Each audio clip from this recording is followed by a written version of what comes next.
upacara.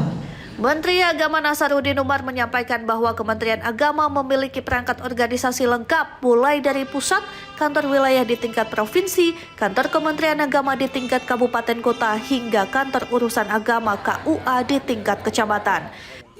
Struktur ini memudahkan penyamaan data antara pusat dan daerah sehingga penanganan dampak bencana terhadap dunia pendidikan dapat dilakukan secara cepat dan akurat. Data yang dihimpun Kementerian Agama juga dinilai selaras dengan data yang dimiliki Badan Pusat Statistik atau BPS.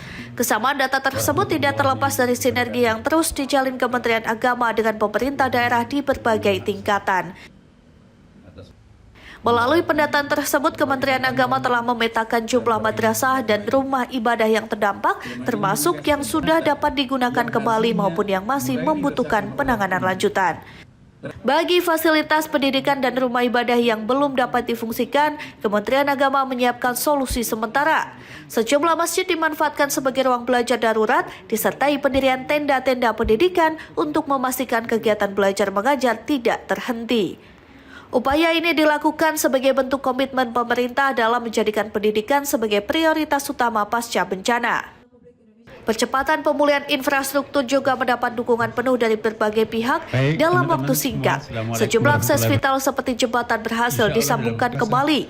Sinergi antara TNI, Polri, dan masyarakat setempat menjadi kunci penyelesaian persoalan krusial tersebut. Dan kita juga punya pendataan berapa madrasah yang terdampak, ya, berapa rumah ibadah yang terdampak, berapa yang sudah bisa dipakai dan berapa yang belum bisa dipakai, yang belum bisa dimanfaatkan itu nanti kita carikan jalan keluar, karena ternyata masjid juga bisa dimanfaatkan untuk tempat darurat pada penyelenggaraan pendidikan kita, dan ada kemah-kemah darurat juga, karena perhatian pemerintah kita terutama Bapak Presidennya itu luar biasa untuk dunia kependidikan ini mendapatkan skala prioritas. Bagaimana supaya anak-anak sekolah kita itu tidak terdampak lebih jauh berkepanjangan, ya. Maka itu sesegera mungkin kita lakukan istilahnya kerja 24 jam tuh, ya. Dan masjid juga, rumah-rumah ibadah yang lain juga dalam tempo yang hanya 1 bulan ini, kami juga heran, di luar dugaan kita itu jembatan bisa tersambung sedemikian banyak. Ya, menurut analisis orang bahwa itu memerlukan waktu mungkin 1 semester, tapi ini dalam tempo 1 minggu bisa selesai. Selain mengandalkan anggaran negara, Kementerian Agama turut melibatkan berbagai lembaga mitra seperti Basnas, Badan Wakaf Indonesia atau BWI, serta lembaga-lembaga filantropi lainnya.